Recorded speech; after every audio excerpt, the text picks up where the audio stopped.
ricktubbsforcongress.com. That's a number 4, ricktubbsforcongress.com, if you want to learn more about him after you hear him speak. And I just want to tell you a little bit about him. Just like you, Rick Tubbs is worried about out-of-control government spending and dumping so much debt on our children and our grandchildren. And he knows that if we don't stop this generational theft now, that the next generation won't be able to afford the bills that we, or this Congress, is creating for them.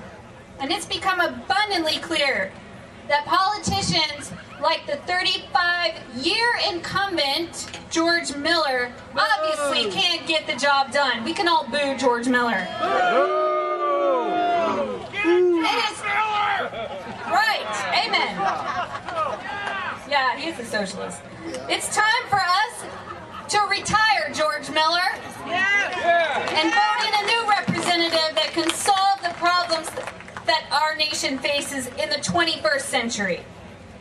Rick Tubbs has balanced budgets for the military, for his business, and for his family. He can do it for you in Washington, D.C., and he needs your vote. Together, we can be the next great generation that saves the American dream of life, liberty, and the pursuit of happiness for generations to come. Let's help get George Miller voted out of office and welcome Rick Tubbs.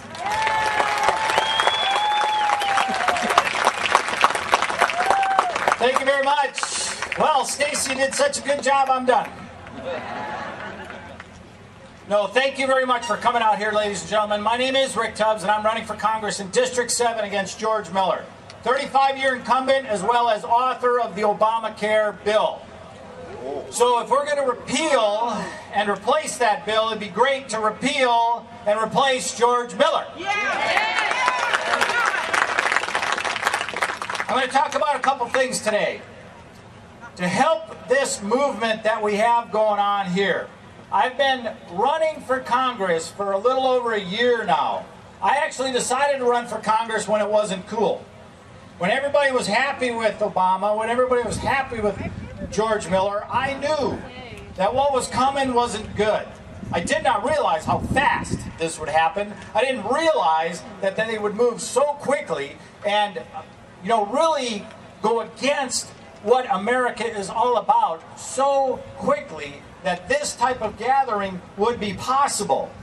That I didn't foresee a year and a half ago, but I knew that it was the right thing to get involved in what we're doing, to be a part of the solution before it's too late.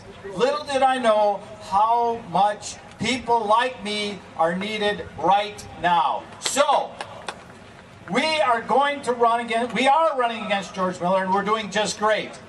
But what I want to offer you today is a few things I want you to use to go out there and talk to your neighbors, your friends, your family, even the people you wouldn't normally talk to, because maybe they vote the other way, or they like George Miller, or they like people that want to build our government, grow our debt. I want you to go out there and talk to those people and win their votes. And here's how you do it. The 3 C's. There are 3 C's that we are following here. The first one is conservative. What is a conservative? We could write a book on it. We could talk about it at length.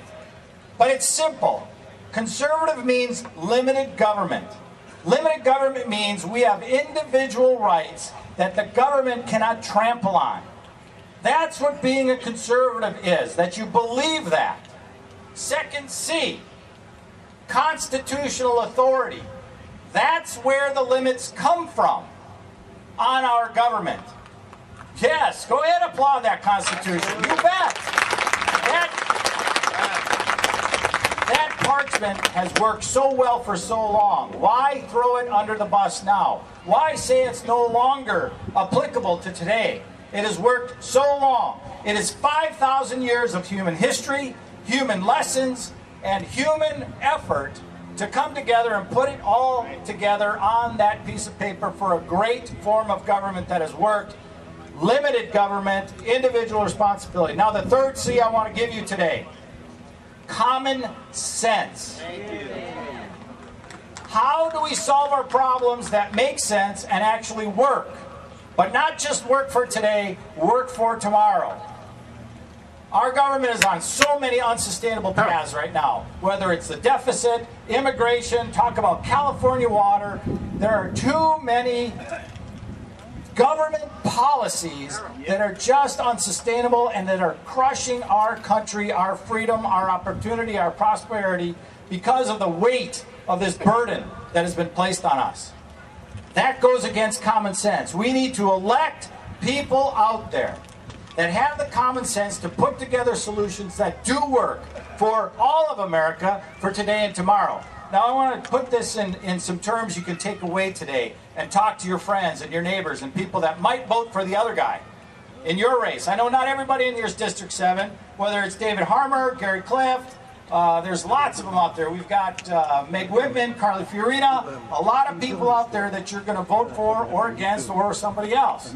But I can tell you, when you're talking about Garamendi, my guy, George Miller, Jim McNerney, Jerry Brown, Barbara Boxer, okay, we don't want those people doing this anymore. And why? How do we measure the common sense success of our government?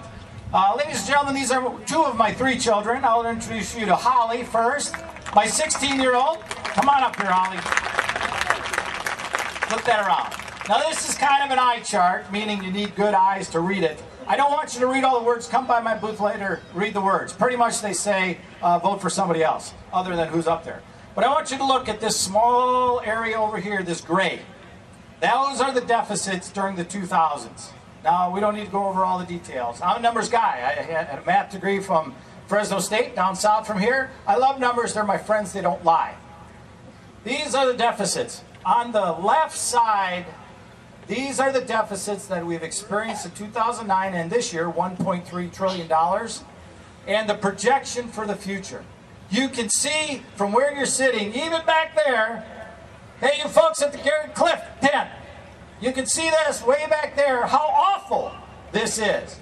How incredibly terrible this is. This is $700 billion, and this is Congressional Budget Office numbers, not mine, not anybody else's. This is your federal government telling you what the future is going to hold for us. And then it just keeps getting worse to where in 2019 it's back to $1.2 trillion, right where we're at right now in deficit spending. I had a debate with George Miller where he tried to blame George Bush and the Republicans for everything. I showed this chart and I said, we've got a $1.2 trillion deficit in 2019. George Miller, are you going to keep blaming George Bush for that? You know, and of course the crowd understood, he didn't. But this is the future of this country. And when I say unsustainable paths that we're on, this is what I'm talking about. There is no way we can survive this. No way that my children, Holly, Luke, Audrey, where are you? You're back there someplace, my 12-year-old Audrey. There's no way they can have a successful life with the opportunity that you and I have enjoyed all our life and our ancestors before us here in America. This measurement right here is whether our government is ruling with common sense, being limited by the Constitution, and obviously not.